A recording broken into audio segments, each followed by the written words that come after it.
그러더니 소가 밭을 가는데 잘 안 가니까 에이 이놈의 버르장면 하면서 얘 이 싸가지 없는 소야 너 말이지 양반다리하고 너 선방에 들어가 볼래 그러더래요. 자기가 혼났으니까 자기가 혼난 쉬운 일이 아닙니다. 그 스님께서 이제 우리를 굉장히 괴롭혔던 스님이에요. 근데도 이렇게 하도 부딪히고 이만큼 나온 걸 보더니 한 번 요 무정물 요 나무하고 서로 간에 화해를 하는 게 어떠냐고 그러더라고요. 아니 우리가 이런 나무떼기하고 사과를 하라니 무슨 소리입니까? 그러니까 이 사람아 만물이 다 서로 간에 상대적으로 생긴 거야. 이 사람아 무정물이라고 그래서 우습게 보지 마라. 내가 하라는 대로 하면 이런 일이 없을 줄 알아? 어떻게 할까요? 그러니까 신발을 거기다 이렇게 벗어놓고 거기다 놓고 문설주님하고 절을 3번만 해보래요. 그래서 제가 절을 3번 진짜 하도 아프니까 절을 3번 하고 났더니 그 뒤로는 정말 그런 일이 없더라고요. 싫어합니다 여러분. 우주에 무정물이라고 해서 우습게 보지 말아요. 지금 물, 바람, 하늘, 공기 우습게 봤다고 우리 당하고 있잖아요. 오존층 파괴된 게 말이죠. 아프리카 대륙만한지 지금 아시아 대륙만한 게 빵꾸가 뚫렸대요. 우리가 함부로 다루던 흙 우리한테 지금 복수하잖아요. 여러분 인간은요 유정물이기도 하면서도 무정물에 의존하고 있습니다. 이 이야기가 본질이 아닌데 지금. 그럼 유정 중에는 그러면 또 유정 중에는 정이 있는 것 중에는 크게 나누면 움직이는 동물이 있고 못 움직이는 식물이 있습니다. 여러분. 자꾸 제가 또 강조해서 얘기하지만 식물은 산소를 주고 동물은 탄산가를 주고 상호 보완 적용이 있잖아요. 그래서 6가지 체질의 식물도 있더라. 그런 이야기입니다. 식물을 척 보고도 그 성품을 읽었다고 하는 유명한 신농씨. 인디안 추장들은 항상 식물의 추장에게 감사합니다 하고 절을 하고 식물을 캐갔다는 얘기. 그리고 이 식물에도 음양이 있다는 얘기.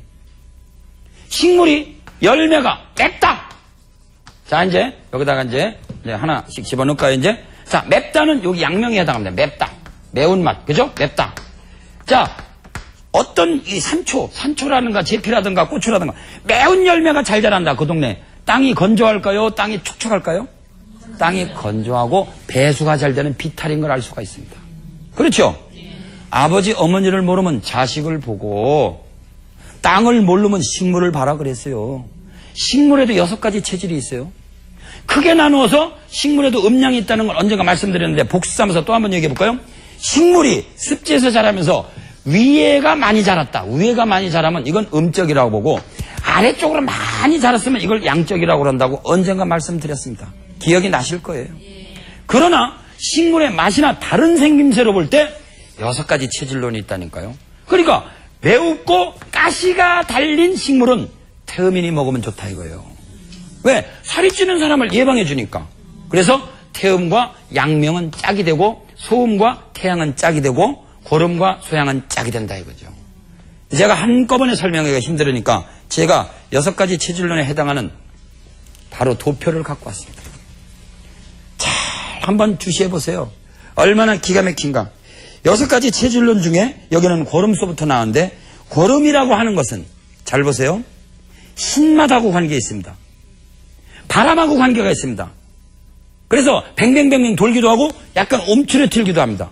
식물을 봐서 덩쿨 식물이면서 약간 움츠러드는 기운이 있고 덩쿨로 막 올라가는 식물. 또 맛이 신 거. 모과는요. 만약에 모과는 우리가 비닐하우스에서 재배하면 신맛이 싹 없어져요. 뭐를 안 쐈기 때문에요? 바람을 쐬지 않았기 때문에. 고름은 바람하고 관계 있거든요. 그래서 덩쿨 식물, 모과, 산수유, 산사 이런 것들이 고름 경락을 튼튼하게 해주고 기억력을 강하게 해주고 비타민C 같은 게 많죠. 살을 좀 찌게 해주고 저축력을 강하게 해주고 자존심을 강하게 해줍니다. 그 다음에 소음경락이라고 소음처럼 생긴 식물은요, 자태가, 소음이라는 게 감성적이거든요. 이 식물도 생기면서 아주 자태가 예하게 생기고, 꽃도 아주 불쾌하게, 그리고 맛은 쓰면서도 덥게 작용하는 것들이 있습니다. 그러면서 몸을 덥게 하는 거, 대체적으로 난초, 그 다음에 부자 같은 거, 술 같은 것이 특별히 소음에 관계되는 거거든요.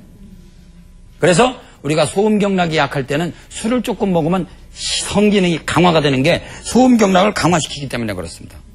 태음경락은 대체적으로 둥글게 생기면서 수분이 많은 거, 바나나나 칡같이 이 땅으로 이렇게 감초나 칡 같은 건 땅에서 올라가지도 않고 내려가지도 않고 땅으로 쫙 겨댕기잖아요. 그러면서 달죠. 그러면 대체적으로 태음경락을 튼튼하게 하면서 몸을 살찌게 합니다. 수박 같은 것도 그렇고 맹문동이라고 하는 건 찐득찐득한 한방의 약이거든요. 그러니까 땅으로 기어다니는 거, 땅에서 올라가지도 않고 내려 땅으로 많이 길면서 다는 것은 대체적으로 태음에 관계가 된다.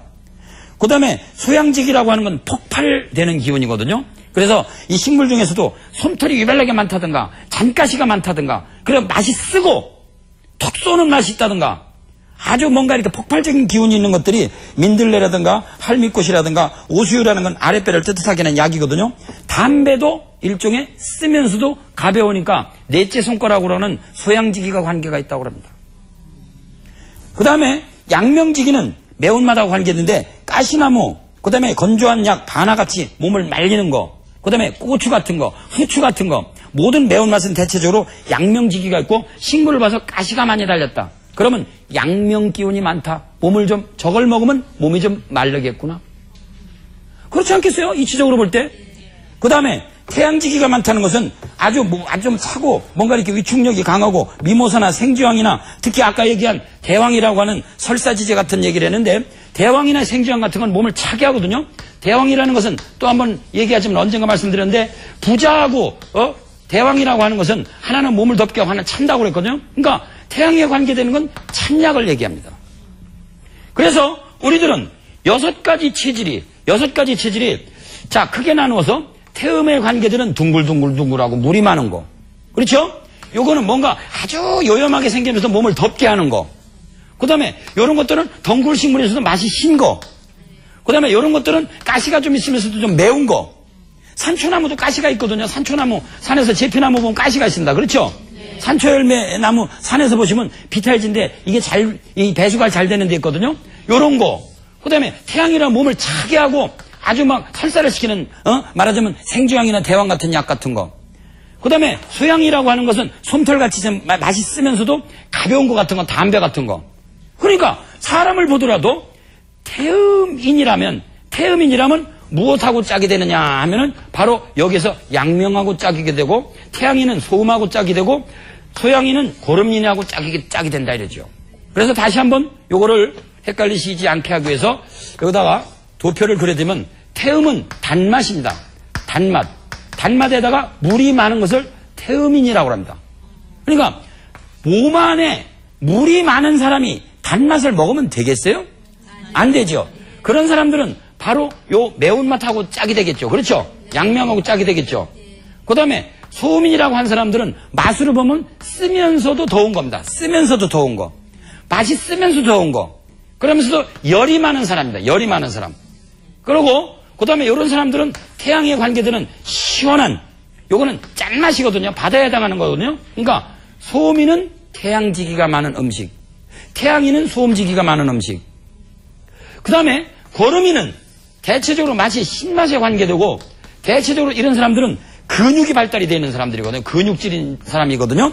그래서 이런 사람들은 대체적으로 자존심이 강하고 근육질이 좀 발달이 되어 있는데, 이런 사람 대체적으로 좀 발산지기가 많고, 이건 쓰면서도 약간 폭발성이 있는 겁니다. 폭발성, 발산성이 있는 거. 대표적으로 여러분들이 기억하기 힘들면 담배라고 생각하시면 됩니다. 그래서 네 가지 체질론의 태음인과 소음인과 태양인과 소양인하고는 아무 상관없이 우리 인체 내에는 태음경락, 소음경락, 고름경락, 양명경락, 태양경락, 소양경락 6가지가 있다는 걸 기억하시고, 다시 한번 반복해드리면 엄지발가락과 엄지손가락의 태음경락. 그런 사람들이 특히 뚱뚱하다면 제발 단맛 좀 피하고 물을 좀 많이 먹지 말고 좀 맵게 먹어라 이게요. 그 다음에 새끼손가락이 왜 이렇게 발달이 되고 몸이 더운 사람, 그런 사람들은 좀 시원하게 먹고 과일 같은 거 많이 먹는 건 좋은데 너무 더운 음식 많이 먹지 말아라 이거요. 이런 소민이라고 하는 사람들은, 여기서 얘기하는 소민은 감성 리듬이 발달된 사람이거든요. 너무 쾌락적으로 살지 말아라 이거요. 너무 춤바람 나지 말아라 이거요.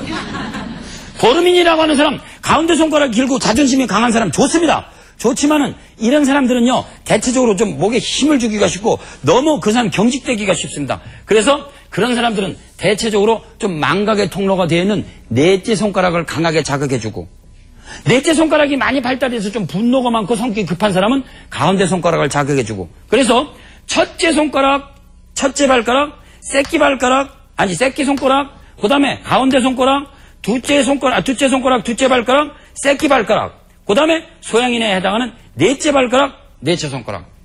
이 6가지 경락론이 조금은 여러분들에게 생소하지만 우리 2000년 이 마지막 이 시간을 보내는 시간에 우리가 하루를 앞에다 두고 우리가 6가지 체질론을 공부해 봤습니다. 이것이 잘 조화된 사람을 음양화평진이라고 합니다. 이제 연말이 하루 남았습니다. 우리들의 마지막 강조가 하루 남았습니다. 여러분들께서 6가지 경락의 조화로는 음양화평진을 꿈꾸시는 시간이 되기 바랍니다. 대단히 감사합니다.